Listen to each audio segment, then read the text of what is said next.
सारा दिन घर में तुम करती ही क्या हो? तुम्हारे तो मज़े हैं, जब देखो मोबाइल में ही लगी रहती हो। So hello and welcome back to my channel friends. तो ये ताना आपने भी कभी ना कभी अपने पति या आपने किसी फैमिली मेम्बर के मुंह से सुना ही होगा। तो इस वीडियो को शेयर करने का पर्पज़ मेरा सिर्फ इतना है कि जो लोग ऐसी सोच रखते हैं उनको ज़रा भी अंदाज़ा नहीं होता कि हम हाउसवाइफ की लाइफ में शायद उनसे ज़्यादा स्ट्रगल होता है।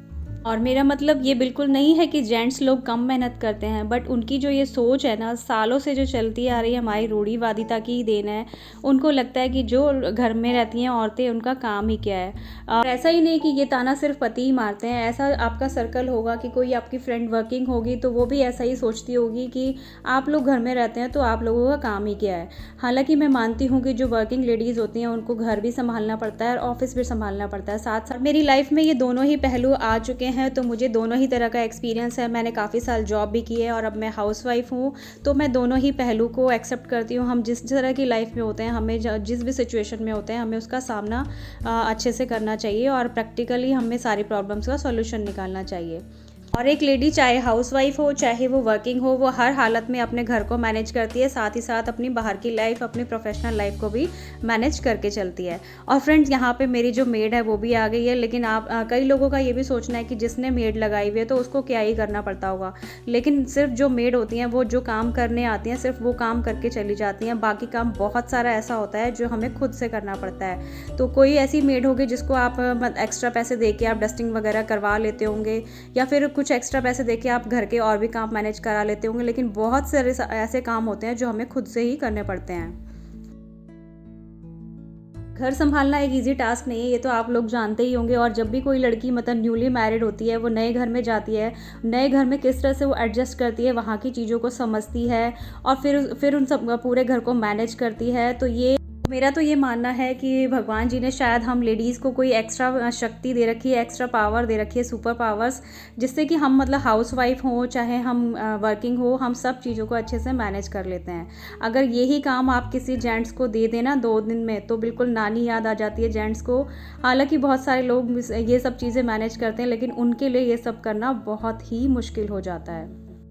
तो फ्रेंड्स, ममता चली गई है काम करके और ये देखिए पूरा किचन फैला हुआ है मेरा अभी। वैसे मैं थोड़ा सा वाइंड अप कर देती हूँ। और यहाँ पे आज मैंने बनाई थी मूली की भुजी और ये सब किचन वाइंड अप करूँगी। बर्तनों का ढेर लगा हुआ है, इनको मुझे वॉश करना है। उससे पहले, बर्तन वॉश करने से पहले मैं एक काम करूँगी, आज के लंच की तैयारी कर लेती हूँ। तो हर रोज़ ना यही सोचना पड़ता है कि क्या बनाएं, और ग्रॉसरी भी काफ़ी सारी मेरी फिनिश हुई है, तो अब समझ में नहीं आ रहा कि क्या बनाऊँ। तो मैं ये उड़द की दाल बना लेती हूँ आज, क्योंकि ये अभी रिसेंटली ये बनी थी मेरे पास पंचमेल दाल। इन चीज़ों को ना भिगो के रख देती हूँ, तो इससे ये होता है कि ये जब मैं चीज़ें भिगो के रख दूँगी ना, जैसे जो भी चीज़ मुझे लंच में बनानी है, तो उससे मेरा काफ़ी सारा टाइम बच जाएगा। इतने में बर्तन वॉश करूँगी, पूजा वूजा करके आऊँगी, तो ये सब अच्छे से सोक हो जाएगी और बहुत जल्दी बन जाती है फिर। और लंच की तैयारी ना सुबह ही कर लेनी चाहिए, सोच लेना चाहिए कि क्या बनाने वाले हो दोपहर में। अगर आप छोले वगैरह बना रहे हो तो गर्म पानी में भिगो के रख दो।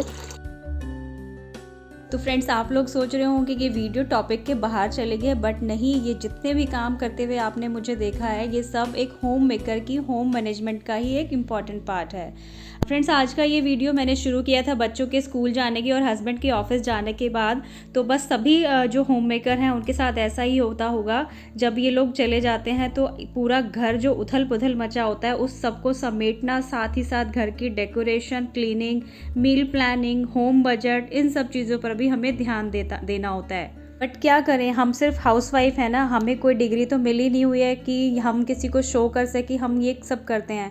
तो कुछ लोगों का ये मानना होता है कि घर में हम लोग करते ही क्या है, इसलिए मैंने आज सारी जो क्लिप्स हैं वो मैं डिटेल में शूट करी हैं। भले ही ये स्पीड में हो, लेकिन सारा काम यहाँ पे डिटेल में होते हुए दिखाई दे रहा है। तो फ्रेंड्स, ये उन लोगों के लिए वीडियो है जिनकी सोच थोड़ी सी ऐसी है कि हम होम मेकर घर में करते ही क्या है। और कुछ लोग तो इस बात से मेरी नाराज़ होकर वीडियो छोड़कर चले जाएंगे, लेकिन ये एक कड़वा सच है जिसे हमें एक्सेप्ट करना ज़रूरी है। तो जो हाउसवाइफ होती है वो कितना घर को संवारने में, घर को बनाने में कितनी हेल्प करती है जेंट्स की, ये सब तो आप जानते ही होंगे। जो लोग इस चीज़ से अवेयर हैं वो उसको ज़रूर मानेंगे और एग्री भी करेंगे। तो अपने अपने कमेंट मुझे ज़रूर बताइएगा। यहाँ पे देखिए डिश वॉशर मैंने जब से यूज़ करना स्टार्ट किया है तब से मुझे इतना फ़ायदेमंद लग रहा है कि अब मैं जब भी मतलब मेरा डिश वॉश ख़त्म होता है तो मैं ये ही मंगाती हूँ। और एक हाउसवाइफ ऐसी प्लानिंग करती है, देखती है कि कौन सी चीज़ ख़रीदने में ज़्यादा पैसा वेस्ट हो रहा है, कौन सी चीज़ ख़रीदने में पैसा बच रहा है, तो उसी तरह को अपनी मतलब बजट में शामिल करना ये भी एक होम मैनेजमेंट का ही हिस्सा होता है। और फ्रेंड्स यहाँ पे मैं इस डिश वॉश को रेकमेंड नहीं कर रही हूँ, मुझे बहुत ही सस्ता पड़ा। ये 150 रुपये में ये 5 लीटर है शायद, और ये काफ़ी दिन चल जाता है। मैंने दिवाली से इसको यूज़ करना स्टार्ट किया था। सारी क्लीनिंग इससे ही कर लेती हूँ। किचन की जो टाइल्स वगैरह हैं वो भी क्लीन हो जाती हैं, इवन कि बाथरूम की टाइल्स भी अच्छे से चमक जाती हैं इससे। तो जो बार हम ख़रीदते हैं वो काफ़ी घिसता भी है और वो पानी में गल जाता है, लेकिन आप इसको जितना लेंगे वो अपनी क्वांटिटी के अकॉर्डिंग यूज़ कर सकते हैं। और अगर आपके घर में मेड हो तो वो तो बहुत खुला हाथ रखती हैं, काफ़ी सारा वेस्ट भी करती हैं, लेकिन मैं मतलब आप खुद से यूज़ करें तो आपको पता चलता है कि किसी चीज़ की कितनी वैल्यू है। दिवाली के बाद मुझे यहाँ पे ये दूसरा डब्बा ख़रीदना पड़ा है और पूरी घर की क्लीनिंग में ये बहुत ही अच्छा होता है। तो मैं इससे मतलब लिक्विड जो क्लीनिंग के लिए विनेगर और ये डिश वॉश लिक्विड का एक सॉल्यूशन बना लेती हूँ, तो उससे सारे जो ग्लास के आइटम हैं वो भी सब साफ़ हो जाते हैं और मेरी किचन की टाइल्स वगैरह भी अच्छे से चमक जाती हैं। और किचन की टाइल्स वगैरह या फिर बाथरूम में मैं ज़्यादा हार्ड सॉल्यूशन क्लीनिंग के इस्तेमाल नहीं करती हूँ, इसी से सफाई हो जाती है। अगर आप हफ्ते में भी कर देंगे ना तो पूरा घर आपका चमकता रहता है।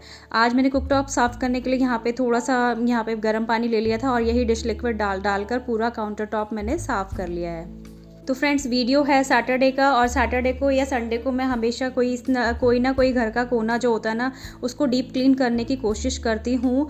कभी बाथरूम क्लीन कर लिया, कभी स्टोर रूम क्लीन कर लिया, या फिर कभी अपने बेडरूम का कोई ना कोई मतलब अलमीरा वगैरह साफ़ करने की कोशिश करती हूँ।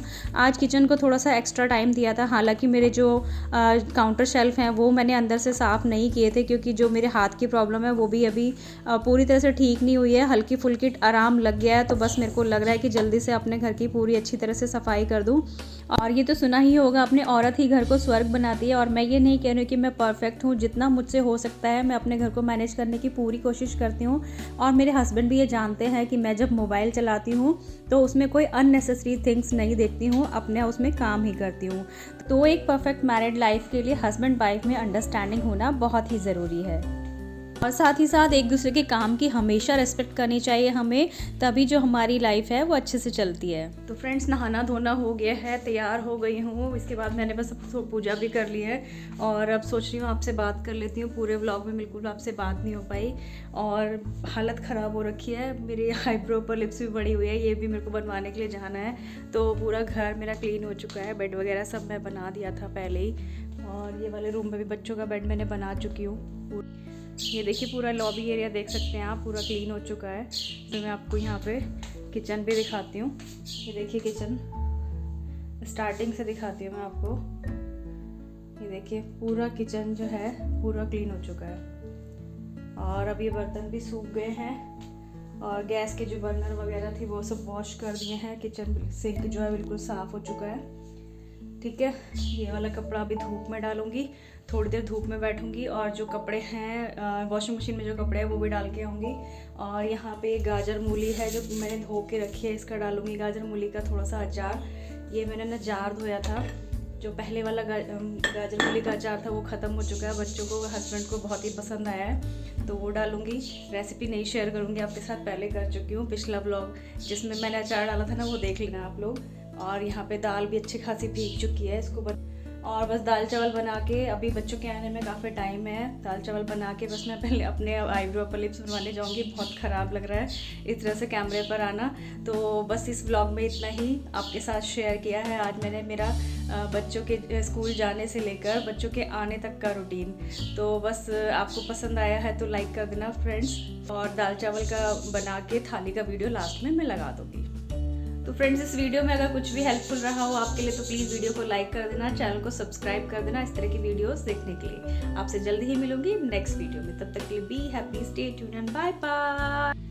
तो लंच बनके तैयार है, तीनों की थाली मैंने लगा ली है। यहाँ पे है मूली की भुजी और ये है आंवला की चटनी और ये मीठी वाली चटनी, दूसरी वाली आंवला की मीठी वाली चटनी, और बच्चों की मैंने थाली लगा ली। अब हम करेंगे लंच।